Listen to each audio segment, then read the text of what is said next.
नमस्कार। मेरा नाम मयिका गोवर्धन रेड्डी है। मेरा काम सियासत के बारे में नहीं, शासन के बारे में है। ये उस पवित्र रिश्ते के बारे में है जो एक नेता और उन लोगों के बीच होता है जिनकी वो सेवा करते हैं। देखिए, चुनाव कोई मंजिल नहीं होते, वो तो बस एक शुरुआत है, एक मौका उस भरोसे को कमाने का जो एक बेहतर भविष्य बनाने के लिए जरूरी है। और इसके लिए हमें सबसे पहले आज की जमीनी हकीकत को समझना होगा। शोर शराबे से नहीं, आंकड़ों से, किसी की राय से नहीं, सबूतों से। तो आज हम उत्तर प्रदेश के एक विधानसभा क्षेत्र मेहदावल में एक सफर पर निकलेंगे। विधानसभा सीट नंबर 312। हम यहाँ जमीन की आवाज सुनने आए हैं, ये समझने के लिए कि यहाँ की मिट्टी, यहाँ के लोग हमें असली जन केंद्रित लीडरशिप का रास्ता कैसे दिखाते हैं। मेहंदावल एक ऐसी जगह है जहाँ की धाराएं बहुत गहरी हैं, जहाँ वफादारी बदलती रहती है। तो अगर इसके भविष्य को समझना है तो हमें पहले इसके अतीत को पढ़ना ही होगा। चलिए इसके इतिहास पर एक नज़र डालते हैं। 1993 से अब तक ये सीट बीजेपी, समाजवादी पार्टी और उनके सहयोगियों के बीच लगातार झूलती रही है। मतलब ये किसी भी पार्टी का कोई पक्का, कोई मजबूत किला नहीं है। अब जरा जीत के अंतर को देखिए। 2012 में समाजवादी पार्टी 16,000 से ज्यादा वोटों से जीती। ठीक 5 साल बाद 2017 में बीजेपी की लहर आई और वो लगभग 43,000 वोटों के भारी अंतर से जीत गई। और फिर 2022 में चुनाव का फैसला महज 5,223 वोटों से हुआ। ये आंकड़े साफ साफ एक कहानी कहते हैं, यहाँ कुछ भी तय नहीं है। तो ये हमें क्या बताता है? ये किसी एक पार्टी के लिए वफादारी की कहानी नहीं है, नहीं, ये अस्थिरता की कहानी है। एक ऐसी जगह की कहानी है जो कुछ खोज रही है। और देखिए, बात दिलचस्प है। 2012 में सपा का वोट शेयर 27% से बढ़कर 2022 में 35% हो गया। लेकिन नतीजों में इतना जबरदस्त उतार चढ़ाव, ये इस बात का संकेत है कि यहाँ के वोटर बंधे हुए नहीं हैं। ये एक ऐसा निर्वाचन क्षेत्र है जो एक स्थिर सहारे की तलाश में है। इस अस्थिरता की वजह जानने के लिए हमें लोगों को समझना होगा। मेहदावल का जो सामाजिक ताना बाना है वो कई अलग अलग धागों से बुना हुआ है। आबादी में लगभग 77.4% हिंदू हैं और करीब 22.3% मुस्लिम। इसके अंदर भी कई समुदाय हैं।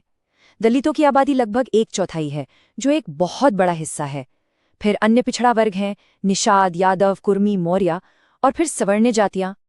हर समुदाय का अपना इतिहास है, अपनी उम्मीदें हैं।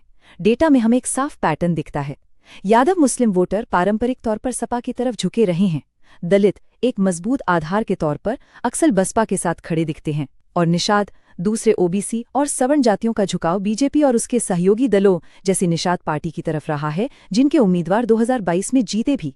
पर ये सिर्फ वोट बैंक नहीं है, ये वो लोग हैं जिनकी अपनी रोजी रोटी है, अपनी चिंताएं हैं।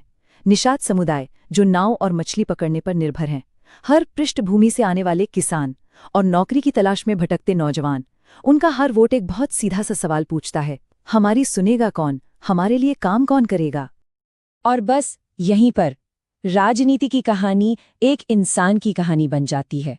क्योंकि जब हम इन आंकड़ों के पार जाकर मेहदावल के लोगों की सुनते हैं तो एक ही दर्द भरी आवाज बार बार लगातार गूंजती है। रिपोर्ट्स बिल्कुल साफ हैं। गांव वाले कहते हैं कि उनके नेता उन्हें छोड़ देते हैं, उन्हें भूल जाते हैं। ये बहुत गहरी भावना है। ये एक एहसास है कि जैसे ही वोट पड़ गए उन्हें भुला दिया गया। अच्छा, जमीन पर ये एहसास कैसा दिखता है? ये टूटी फूटी सड़कों जैसा दिखता है। ये आती जाती बिजली जैसा दिखता है। ये सिंचाई की उन योजनाओं जैसा है जिनका वादा तो हुआ पर वो कभी पूरी नहीं हुई। स्वास्थ्य, स्कूल, राशन जैसी जरूरी सेवाओं में जो अनियमितता है, ये वैसा दिखता है। ये किसी एक पार्टी की नाकामी नहीं है, ये पूरे सिस्टम की नाकामी है। ये जनता और उसके प्रतिनिधि के बीच टूटते रिश्ते का संकेत है। जरा 2019 की उस घटना के बारे में सोचिए। एक प्रोजेक्ट के शिलान्यास पत्थर पर स्थानीय विधायक का नाम नहीं था और इस बात पर मौजूदा सांसद और विधायक के बीच हिंसक झड़प हो गई। वो इस बात पर लड़ रहे थे कि काम का श्रेय किसे मिलेगा। लेकिन जो लोग ये सब देख रहे थे, उनका सवाल कुछ और था। वो पूछ रहे थे, श्रेय छोड़िए, विकास कहाँ है? Forget the credit, where is the development? श्रेय की ये लड़ाई उस गहरी समस्या का प्रतीक बन जाती है जहां ध्यान काम पर नहीं, दिखावे पर होता है, सेवा पर नहीं, समारोह पर होता है। जब साल दर साल वादे किए जाते हैं लेकिन सड़कें टूटी ही रहती हैं तो भरोसा टूटता है। और ये एक धीमे जहर की तरह है जो लोकतंत्र में लोगों के विश्वास की नींव को ही खोखला कर देता है। मेहंदावल में ये टूटा हुआ भरोसा ही सबसे बड़ा मुद्दा है। लोगों की शिकायतें बस शिकायतें नहीं हैं, वो इस टूटे हुए भरोसे का एक हीट मैप है। और हॉटस्पॉट बिल्कुल साफ हैं। मुख्य कस्बों और बड़े गांवों में नेतृत्व की कमी सबसे ज्यादा महसूस की जाती है। पूर्वी गांव बुनियादी ढांचे की उपेक्षा की शिकायत करते हैं। पश्चिमी गांव आज भी पानी का इंतजार कर रहे हैं। और हर जगह नौजवान नौकरियों की कमी का रोना रो रहे हैं। यही इस क्षेत्र की असली नब्ज है। कोई भी असली राजनीतिक काम यहीं से शुरू होना चाहिए, नारों से नहीं, समाधान से, पीछे छूट जाने के इस एहसास को दूर करने से, क्योंकि एक जागरूक जनता जिसके सम्मान की इज्जत की जाती है वही हमारे गणतंत्र की असली बुनियाद है। सच बोलना, लोगों की शिकायतें सुनना और जिम्मेदारी से काम करना, ये सिर्फ एक रणनीति नहीं, ये एक संवैधानिक मूल्य है। हर एक इंसान को ये जानने का हक है कि उसकी सहमति और उसके वोट के साथ क्या किया जा रहा है। तो इस हकीकत को सामने रखकर यहाँ की रणनीतिक तस्वीर क्या बनती है, चलिए इसे मुख्य विपक्षी दल यानी समाजवादी पार्टी के नजरिए से समझने की कोशिश करते हैं। और हमें बिल्कुल निष्पक्ष होकर ये विश्लेषण करना होगा। पहले ताकत की बात करते हैं। सपा का एक स्थापित ब्रांड है, खास तौर पर अपने यादव मुस्लिम समर्थकों के बीच। पार्टी का यहाँ 2012 में जीतने का इतिहास भी है और जमीन पर एक कैडर नेटवर्क भी है। ये सब बहुमूल्य संपत्ति है, लेकिन कमजोरियों को लेकर भी पूरी ईमानदारी बरतनी होगी। अभी पार्टी के पास कोई मजबूत सर्वसम्मति वाला स्थानीय चेहरा नहीं है। 2017 और 2022 में मिली हार ने कार्यकर्ताओं का मनोबल गिराया है और सत्ताधारी गठबंधन के मुकाबले संसाधन सीमित हैं। और शायद सबसे जरूरी बात, जमीनी स्तर की इकाइयों को फिर से बनाने की जरूरत है। ये तो हुई पार्टी की अंदरूनी हकीकत। अब बाहर देखते हैं, अवसर क्या है? सबसे बड़ा अवसर है वोटरों का वो असंतोष जिसकी हमने अभी बात की। ये छोड़ दिए जाने का एहसास एक शक्तिशाली सत्ता विरोधी भावना को जन्म देता है। लोग एक ऐसे विकल्प की तलाश में हैं जो उनकी बात सुने। ये सपा के लिए एक मौका है कि वो खुद को उस पार्टी के रूप में पेश करे जो लोगों के बीच मौजूद रहेगी और काम करेगी। लेकिन खतरे भी उतने ही असली और बड़े हैं। बीजेपी और निषाद पार्टी गठबंधन के पास बहुत बड़े संसाधन हैं।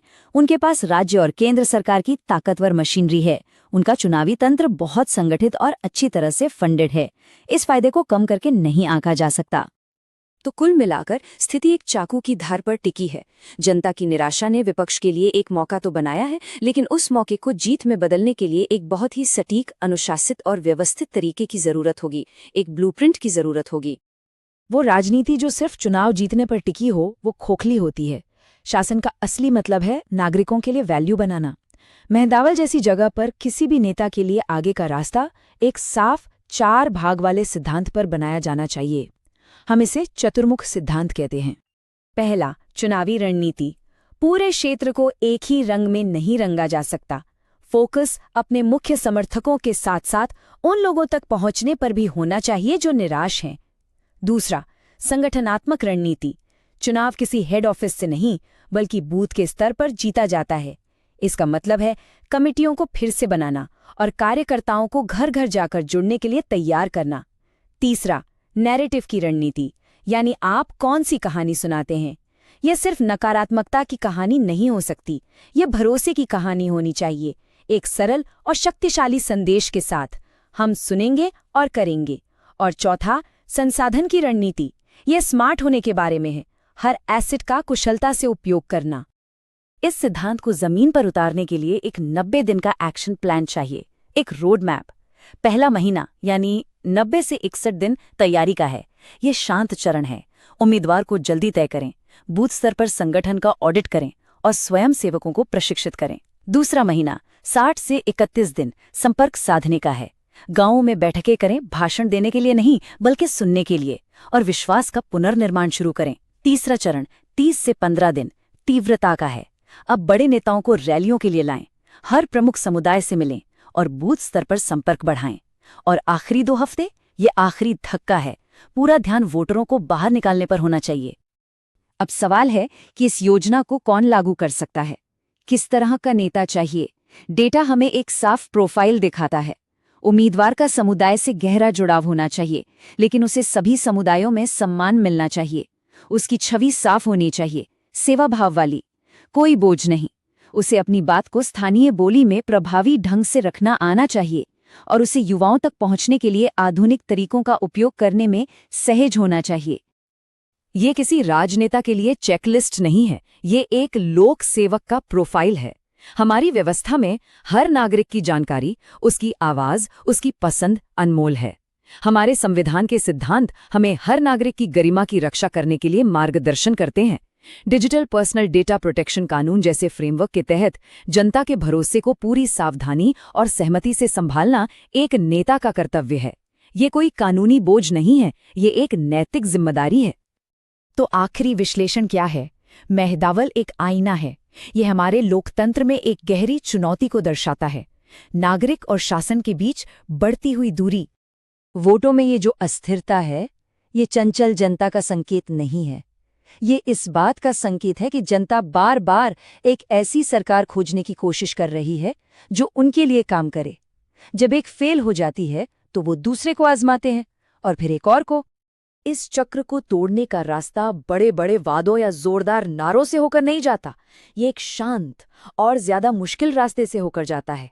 व्यवस्थित काम का रास्ता, संगठन के पुनर्निर्माण का रास्ता, विश्वास की कहानी गढ़ने का रास्ता और सबसे महत्वपूर्ण, एक ऐसा नेता चुनने का रास्ता जो सिर्फ पद के लिए नहीं बल्कि सेवा के लिए प्रतिबद्ध हो। डेटा एक ब्लूप्रिंट दे सकता है, ये बता सकता है कि किन शिकायतों को दूर करना है, किन अवसरों को पकड़ना है, लेकिन एक ब्लूप्रिंट तो सिर्फ कागज का एक टुकड़ा होता है। उसे हकीकत में बदलने के लिए दूरदृष्टि और ईमानदारी वाली लीडरशिप लगती है। यही राजनीति से परे का उद्देश्य है, एक ऐसा निर्वाचन क्षेत्र बनाना जहां लोग अब उपेक्षित महसूस न करें, बल्कि उन्हें लगे कि उन्हें देखा, सुना और उनकी सेवा की जा रही है। If you want to become a people-centric leader and uplift your constituency, get in touch with blueprintstrategies.ai at mgr@blueprintstrategies.ai or call 080-4204-1602. Purpose Beyond Politics.